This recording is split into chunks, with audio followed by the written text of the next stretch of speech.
Hello friends, cooking with সায়নীর আরও একটা নতুন এপিসোডে তোমাদের সবাইকে ওয়েলকাম। আর নতুন এপিসোড মানেই নতুন রেসিপি।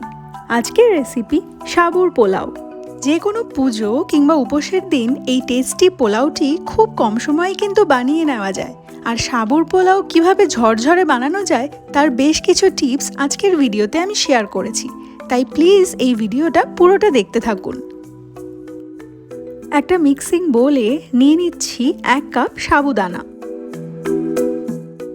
এর মধ্যে ঢেলে দিচ্ছি বেশ অনেকটা জল। এবার হাত দিয়ে ভালো করে ঘষে ঘষে এক্সেস স্টার্চটা রিমুভ করছি। আর ঝরঝরে সাবুর পোলাও বানানোর জন্য এই স্টেপটা কিন্তু খুব ইম্পর্ট্যান্ট। সাবুর মধ্যে যদি স্টার্চটা থেকে যায় তাহলে কিন্তু সাবুর পোলাও আর ঝরঝরে হবে না। সাবুটা বেশ কিছুক্ষণ ঘষে ঘষে ধুয়ে জলটাকে ফেলে দিলাম। এবার এর মধ্যে ঢেলে দিচ্ছি 3/4 কাপ জল, অর্থাৎ 1 কাপ সাবুর জন্য হাফ কাপের সামান্য একটু বেশি জল দিয়ে ভিজিয়ে রাখবো। এই সময় অতিরিক্ত জল দেওয়ার কিন্তু কোনোই প্রয়োজন নেই। সাবুদানা যেন জলের মধ্যে ডুবে থাকে ঠিক সেই রকম পরিমাপেই জল ঢালতে হবে। আর কতক্ষণ ভিজিয়ে রাখতে হবে সেটা নির্ভর করবে সাবুর কোয়ালিটির ওপরে। আমি 3 ঘন্টার জন্য সাবুটা ভিজিয়ে রেখেছিলাম। এদিকে গ্যাস অন করে একটা কড়াই গরম করে নিয়েছি আর তার মধ্যে ঢেলে দিলাম প্রায় 3 টেবিল স্পুন পরিমাণ চিনে বাদাম। এই চিনে বাদামগুলোকে 2 মিনিটের জন্য মিডিয়াম হিটে রোস্ট করে নেব।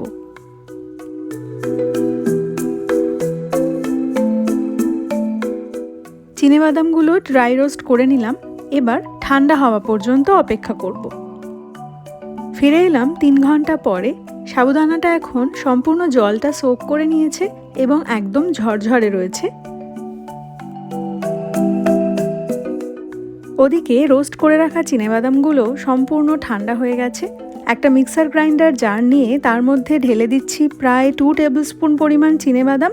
এই চিনেবাদামটাকে স্লাইটলি গুঁড়িয়ে নিতে হবে। আর খুব ভালো করে গুঁড়ো করার প্রয়োজন নেই, একটু বাদাম গোটা গোটা থাকলেই ভালো হয়। আর কিছুটা বাদাম গোটাই রেখে দিলাম, পরে রান্নায় আমি ব্যবহার করব। বাদাম গুঁড়োটা ঢেলে দিলাম সাবুদানার মধ্যে। অ্যাড করে দিলাম 1 টেবিল স্পুন লবণ এবং 1 টেবিল স্পুন চিনি।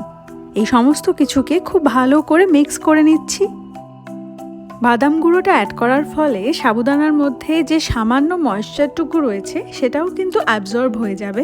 তাই আজকে আমি যে সমস্ত টিপসগুলো বললাম সেই টিপসগুলো ফলো করে আপনি যদি সাবুদানার পোলাও বানান তাহলে কিন্তু একদম ঝরঝরে হবে। আর সাবুদানাটা এখন সুন্দর সফট হয়ে গেছে। এবার রান্নাটা শুরু করছি। কড়াই গরম করে তাতে দিয়ে দিচ্ছি বড় চামচের 1 চামচ ঘি। আজকে আমি পোলাওটা ঘি দিয়েই বানাচ্ছি, আপনি ঘিয়ের পরিবর্তে সাদা তেলও ব্যবহার করতে পারেন। ফোড়নের জন্য অ্যাড করছি 1 চামচ গোটা জিরে, বেশ কয়েকটা কারি পাতা, 2টো কাঁচা লঙ্কা কুচি এবং 1 চামচ আদা কুচি।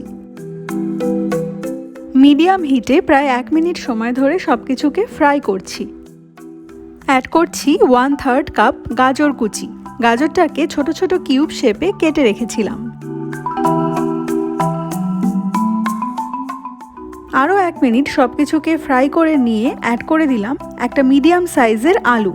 আলুটাকে আগে থেকে বয়েল করে কিউব শেপে কেটে রেখেছিলাম।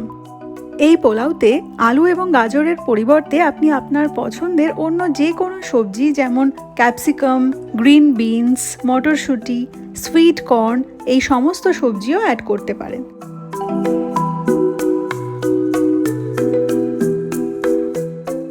আরও 1-2 মিনিট সব কিছুকে ফ্রাই করে নিয়ে অ্যাড করে দিচ্ছি সাবুদানা এবং বাদামের মিক্সচারটা। হালকা হাতে সব কিছুকে বেশ ভালো করে মিশিয়ে নিচ্ছি। আর এইভাবে মিশিয়ে নিতে নিতে প্রায় 4-5 মিনিট রান্না করছি।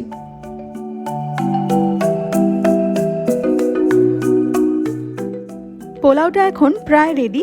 সাবুদানার কালারও চেঞ্জ হয়ে ট্রান্সলুসেন্ট হয়ে গেছে। সব শেষে অ্যাড করে দিচ্ছি কিছুটা পরিমাণ চিনে বাদাম। রান্নার শুরুতেই চিনে বাদাম গুঁড়ো করার সময় বেশ কিছুটা চিনে বাদাম সরিয়ে রেখেছিলাম, সেই চিনে বাদামটাই অ্যাড করে দিয়েছি। দিয়ে দিচ্ছি বেশ কিছুটা ধনেপাতা কুচোনো এবং 2 চামচ লেবুর রস। হালকা হাতে সব কিছুকে আরও একবার মিশিয়ে নিচ্ছি। আর এরই সাথে রেডি হয়ে গেল একদম ঝরঝরে ননস্টিকি সাবুদানার পোলাও। কারি পাতা, চিনেবাদাম এবং লেবুর রসের কম্বিনেশনে একটা দারুণ সুন্দর টেস্ট আর ফ্লেভারের সৃষ্টি হয় এই সাবুদানার পোলাওতে, যে কারণে এটা খেতে খুব ভালো লাগে। এই সাবুদানার পোলাওটা কিন্তু ব্রেকফাস্টের জন্যও দারুণ একটা আইটেম। এই রেসিপি ফলো করে স্পেশালি আজকে আমি যা যা টিপস বললাম সেই সমস্ত টিপসগুলো ফলো করে আপনি এই পোলাওটা বাড়িতে একবার অন্তত ট্রাই করে দেখুন, আশা করছি ভালো লাগবে। আজকের ভিডিও ভালো লাগলে একটা লাইক করার অনুরোধ রইল, শেয়ার করতে পারেন আপনার ফ্রেন্ডস এবং ফ্যামিলির সাথে।